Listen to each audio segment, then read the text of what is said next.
Muito amado Padre Antônio, Marco Antônio, nosso pároco, querida equipe de liturgia, canto, leituras e distribuição da comunhão, acólitos, queridos festeiros deste ano de 2022. Que alegria poder, nesse 25º domingo do tempo comum, iniciarmos nossa já tradicional festa de São Vicente, com uma novena bem preparada, bem rezada, com muita espiritualidade, neste ano trabalhando as bem-aventuranças. São Vicente nasceu 81 anos depois do descobrimento do Brasil. Teve uma vida marcada pelas provações. Foi escravo, teve um roubo muito grande na sua vida, foi expulso de muitos lugares, tornou-se um grande santo e foi auxiliado por uma grande santa, Santa Luísa de Marillac, que o ajudou a fundar a Congregação da Caridade. É o homem da pobreza, e hoje nós somos chamados a contemplar esta necessidade da pobreza em nossas vidas. O sentido do Evangelho de hoje, pegando um pouco as palavras de Dom Henrique Soares, encontra-se numa constatação e num conselho de Jesus nosso Senhor. Primeiro, a constatação: os filhos deste mundo são mais espertos em seus negócios do que os filhos da luz, porque a esperteza é algo do demônio. O diabo que é esperto, mas sempre leva a pior. Os espertos deste mundo sempre terminam muito mal. Essa é uma verdade que vocês podem analisar e perceber que ela é concreta. Depois o conselho, que na verdade é uma exortação de Jesus, diz o seguinte: usai o dinheiro injusto para fazer amigos, pois quando acabar, eles vos receberão nas moradas eternas. O que significa essas palavras? A constatação do Senhor Jesus é tristemente real. Os pecadores são mais espertos e mais dispostos para o mal que os cristãos para o bem. Pecadores entusiasmados com o pecado, apóstolos do pecado, divulgadores do pecado. Cristãos sem entusiasmo pelo Evangelho, sem ânimo para a vivência das virtudes, sem criatividade para crescer no caminho de Deus. Pecadores motivados, cristãos cansados e preguiçosos. Que vergonha, né, gente? Esse contexto que nós vivemos nos últimos tempos. Hoje, como ontem, a constatação do Cristo Jesus, ela é verdadeira. Olhemos-nos uns para os outros, olhemos para esta comunidade, paróquia de São Vicente de Paulo, que dominicalmente se reúne para escutar a palavra de Deus e nutrir-se do corpo do Senhor, assim como todas as paróquias da nossa diocese e do mundo. Somos dignos da Eucaristia? Nós merecemos a comunhão? Nós merecemos vir ao altar para comungar o sagrado corpo do Senhor?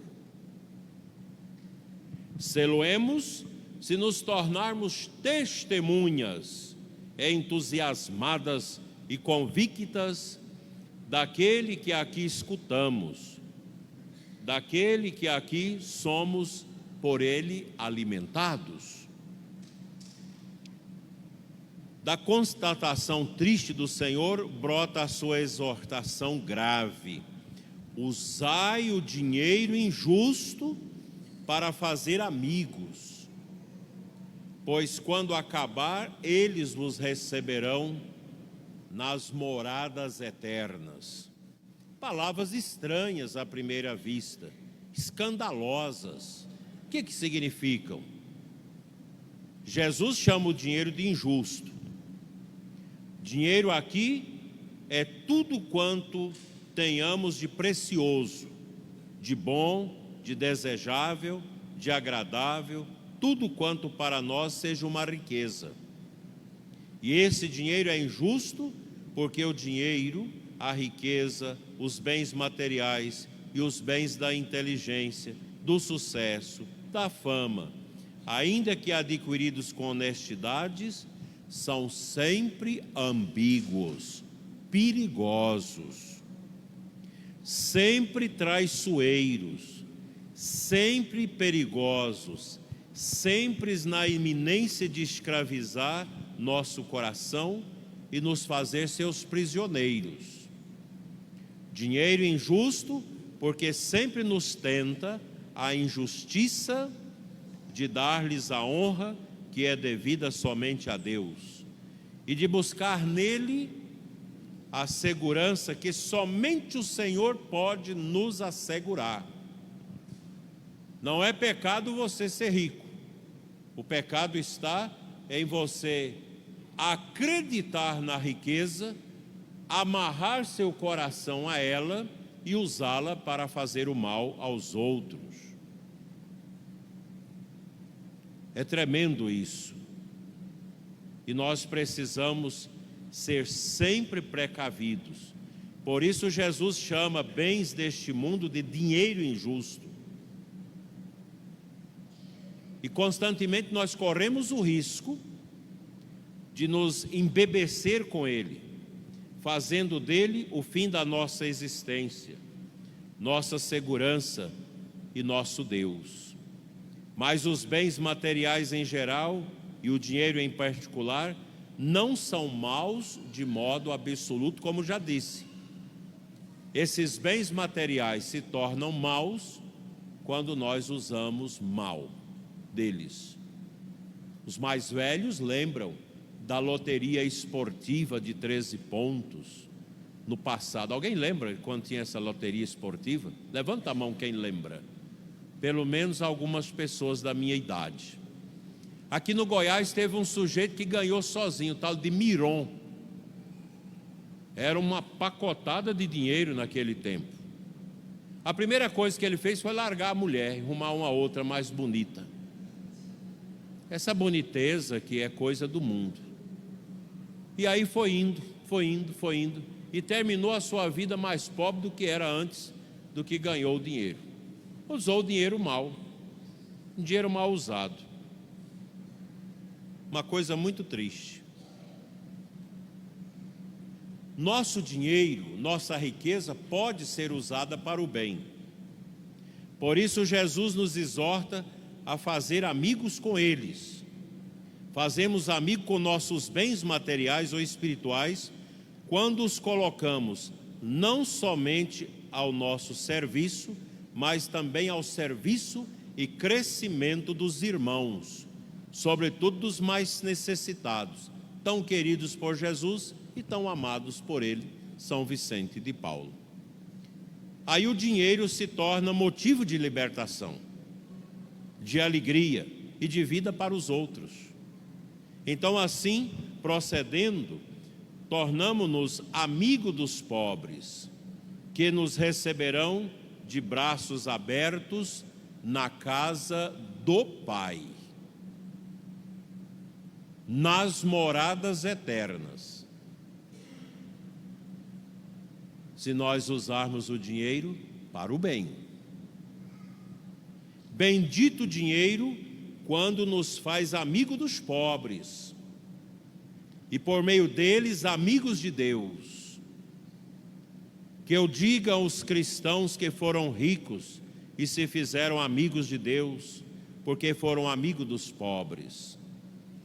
Que eu diga Santa Brígida da Suécia, Santo Henrique da Baviera, São Luís, rei da França, os santos Isabel e Estevão, São Francisco de Assis e tantos outros que souberam colocar seus bens a serviço de Deus e dos irmãos. Uma coisa é certa, é impossível ser amigo de Deus não sendo amigo dos pobres deste mundo. Isso não é teologia da libertação, porque isso é o Evangelho. Teologia da libertação é ideologia aplicada à teologia que não vinga, que não deu certo.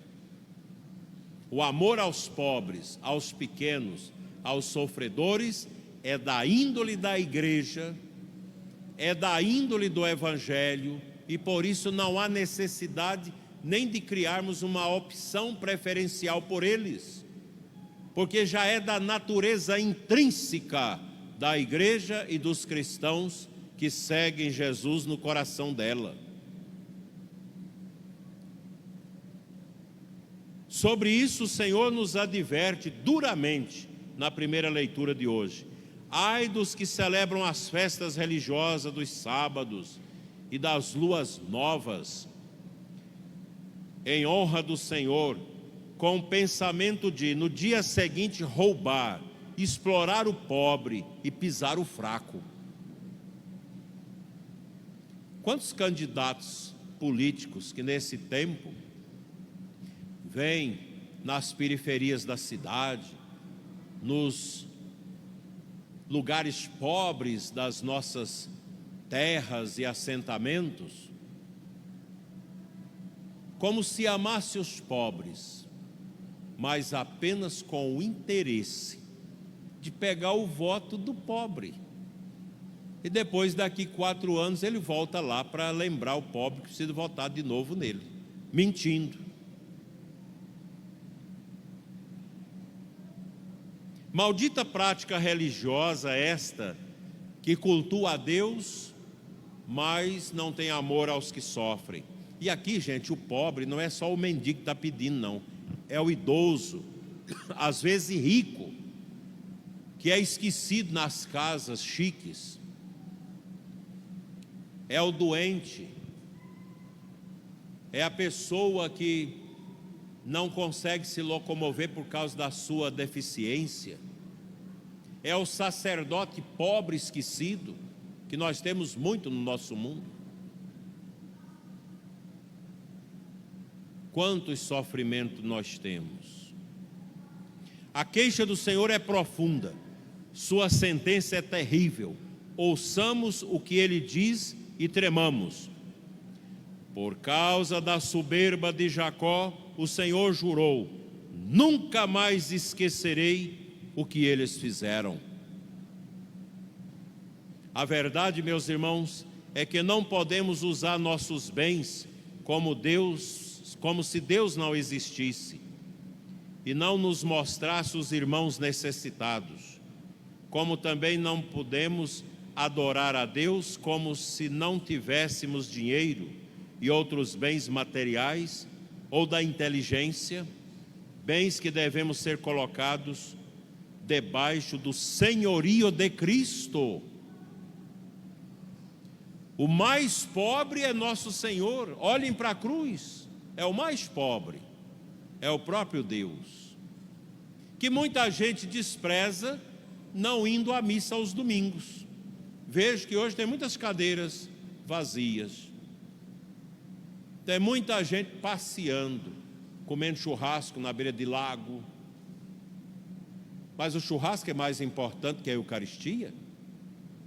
Mas os passeios, eu espero que os que estão passeando tenham encontrado uma igreja para assistir à missa hoje, porque às vezes o nosso desprezo é ao pobre dos pobres, que é nosso Senhor Jesus Cristo, que a gente nunca visita no Santíssimo, que a gente nunca tira meia hora no mês para visitar Jesus na Eucaristia.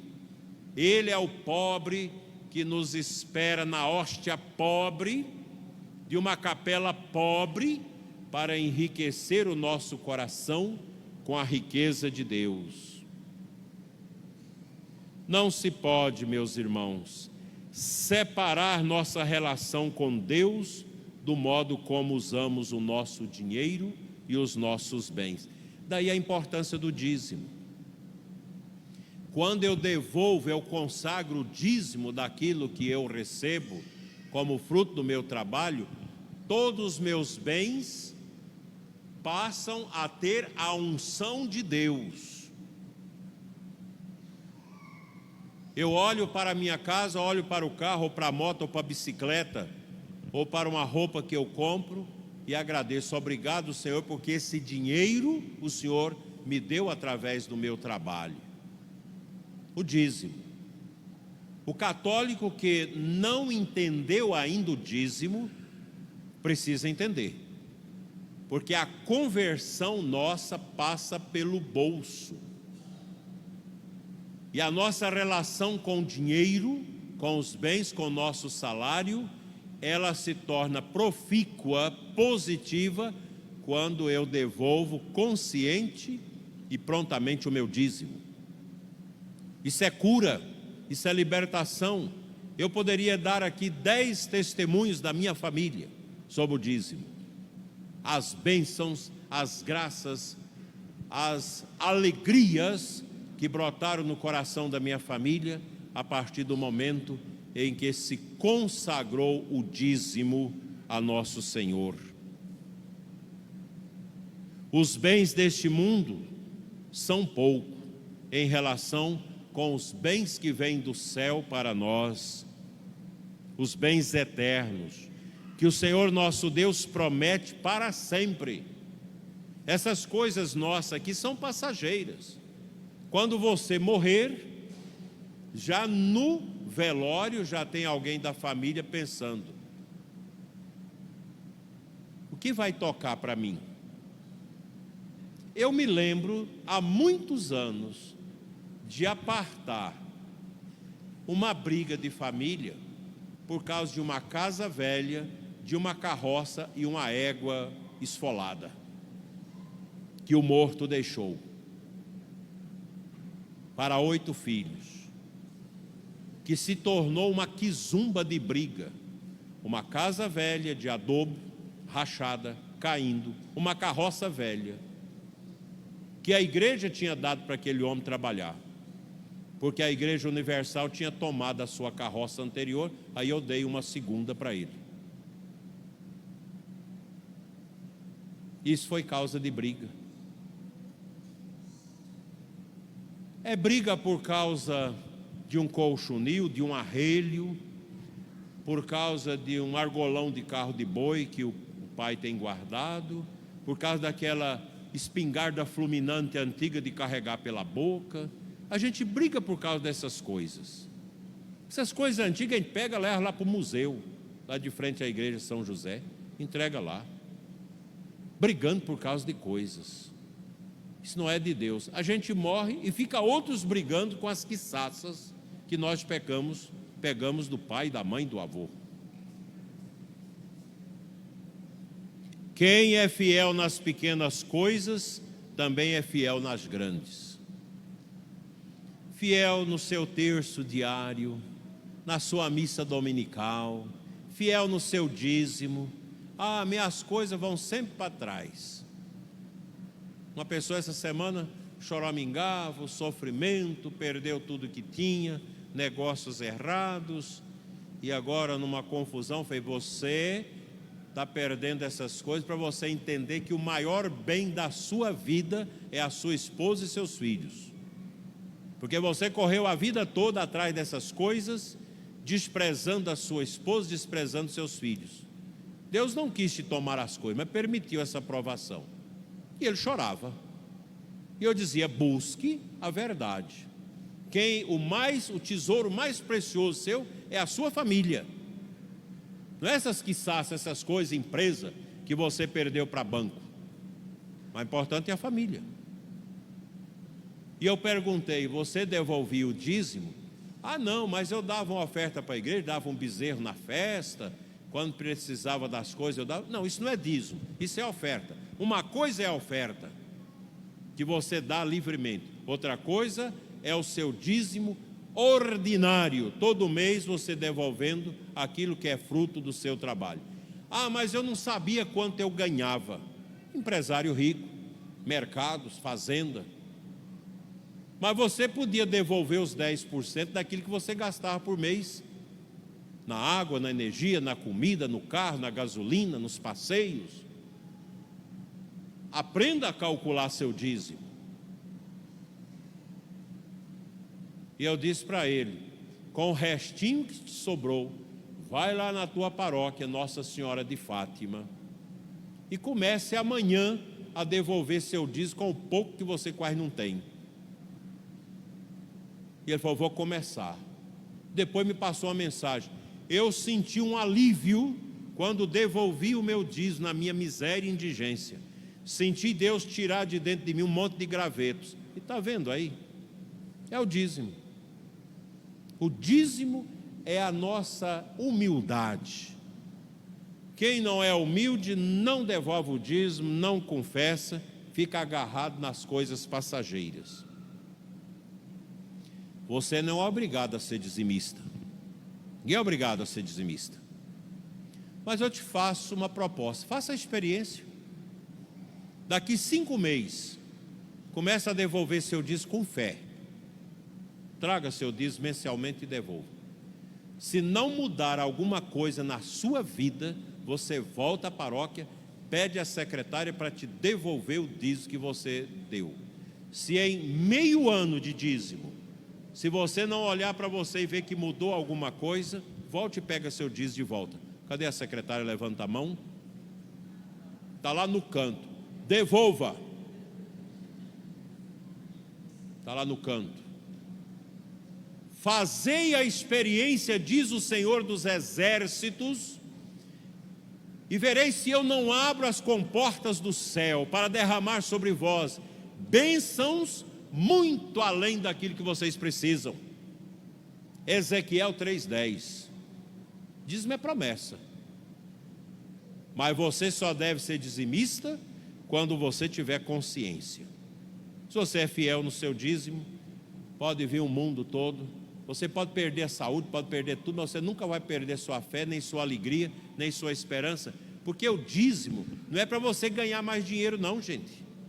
Nossa igreja não é a igreja da prosperidade. É a igreja que busca a santidade. O fato de eu devolver o dízimo não significa que eu possa perder as coisas. Mas o fato de eu devolver o dízimo, eu tenho um caminho aberto para a santidade. Lembre-se, o orgulhoso apegado às suas coisas nunca fica santo. Católico que não devolve o dízimo por orgulho, por pirraça, que não sabe ter esta consciência da responsabilidade do seu dízimo, nunca vai para frente na fé.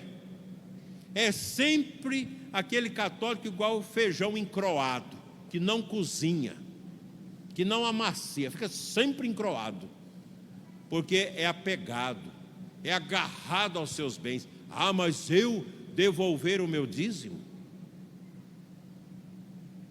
R$5, isso não é dízimo.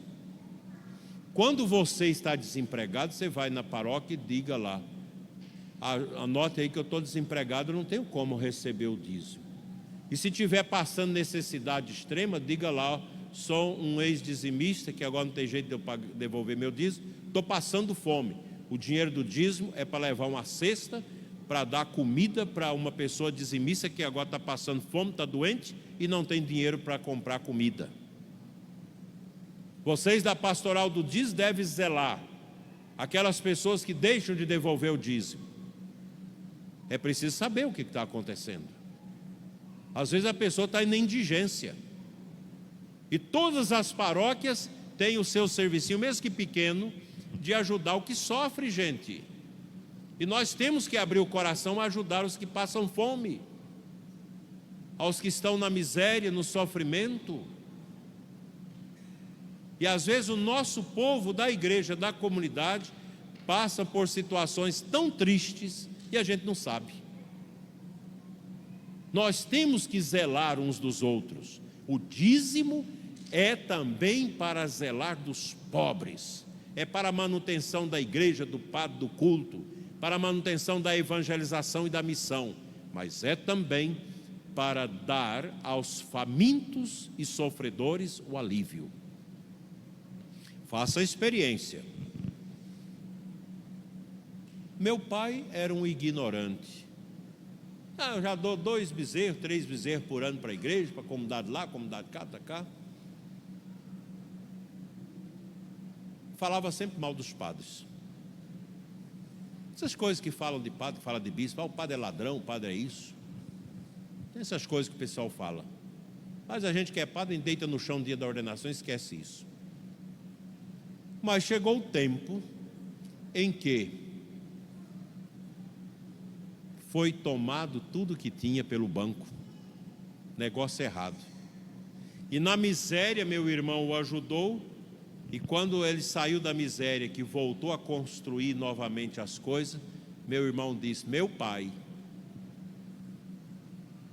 quer ter vida de paz, devolva seu dízimo. Ele relutou. Me perguntou: o que você acha desse negócio de dízimo? Eu já era padre de 8 anos de padre. Eu dei uma aula para ele de meia hora sobre o dízimo. Começou a devolver o dízimo. Minha madrasta disse: mas seu pai mudou?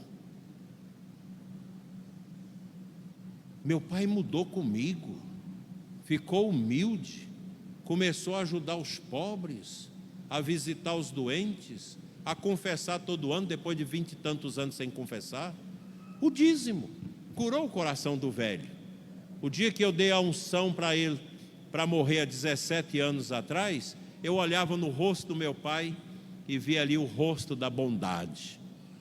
O dízimo ajudou meu pai a ser bom na hora da morte. O dízimo. E foi tão bonito que a herança que ele deixou, quando nós sentamos, eu, meus 2 irmãos da minha mãe e os 2 da madrasta, com minha madrasta que eu amo muito, na ponta da mesa, eu disse para o meu irmão mais velho: você tem minha procuração, tudo que couber a mim passa para os 2 pequenos. Os outros 2 irmãos também disseram a mesma coisa. A reunião nossa para a herança do meu pai demorou 15 minutos. Pronto. Isso é poder do dízimo. Porque tudo que meu pai tinha a mão do dízimo. Tudo que ele conseguiu foi graças ao dízimo. Eu me lembro, para terminar, de um casal de idosos que eu amei muito na minha primeira paróquia. Seu José Batista de Vasconcelos. Quão importante era aquele senhor e a sua esposa, Dona Ana de Vasconcelos. Ele morreu com mais de 100 anos e ela também. Eles iam ao banco, e eu me lembro quando surgiu o real. O salário era R$70. Passou da URV para o real. Minha secretária estava doente. E eu fiquei no escritório aquele dia, acolhendo o povo e recebendo o dízimo. Chega seu José Batista e Dona Ana. Sou vigário, que alegria ver o senhor. Nós viemos aqui devolver o dízimo. Os velhinhos, com a sombrinha na mão. Ele tirou da carteira dele os R$7 e ela os R$7. Era exatamente 10% do salário. E eu perguntei: mas não vai fazer parte, não vai fazer falta para vocês? Porque eu estava aprendendo a ser padre. A dona Ana colocou a mão: seu vigário, isso aqui é a bênção. E seu José: não fala isso, padre, isso é a bênção. E eu recebi R$7 de cada um dos velhinhos, que tinha casinha pobre. Depois entra um médico para devolver o dízimo, R$4. Eu fiquei pensando: Isso é uma esmola. Dos velhinhos, foi o dízimo real. Esse aqui é uma esmola. Um médico que ganha, geralmente, 10 mais salários. E esse era um médico rico. Seja fiel nas pequenas coisas, no seu dízimo, na sua missa dominical, no seu amor a Nossa Senhora. Seja fiel à sua esposa. Ao sair para o trabalho, dê-lhe um beijo e diz: fica com Deus, meu amor. Seja fiel ao seu marido. Quando você sair, dê-lhe um beijo e diz: fica com Deus, meu amor. E quando voltar, repita a cena. Como foi seu dia? E os filhos vão olhar e dizer: aqui existe um casamento de verdade, onde um pai e uma mãe é fiel, profundamente fiel, em pequenas coisas. Naquele pai que é fiel em dar a bênção para os seus filhos, quando sai de casa, quando chega. Nos filhos que, bença pai, bença mãe, ao sair, ao deitar. Pequenas coisas que trava o nosso coração com o coração de Cristo. Já falei demais, que todos nós nos convertamos à misericórdia de Deus, que sendo tão bom, quis que todos se salvassem e chegassem ao conhecimento da verdade. 1 Timóteo 2,4. Que esta verdade de Deus nos una cada vez mais a Ele, nesse caminho para o céu. Que Nossa Senhora, a Imaculada, nossa padroeira, padroeira da nossa rádio, que transmite essa missa agora, e São Vicente de Paulo, este santo extraordinário, amoroso aos pobres, tão simples, que eu já tive a graça de rezar no túmulo dele, junto ao seu cadáver, lá em Paris. Que ele nos ajude a viver esta graça da conversão diária. Deus abençoe a nossa novena, a nossa paróquia, o nosso pároco e todo esse povo da paróquia São Vicente de Formosa. E que seja louvado o nome de nosso Senhor Jesus Cristo. Para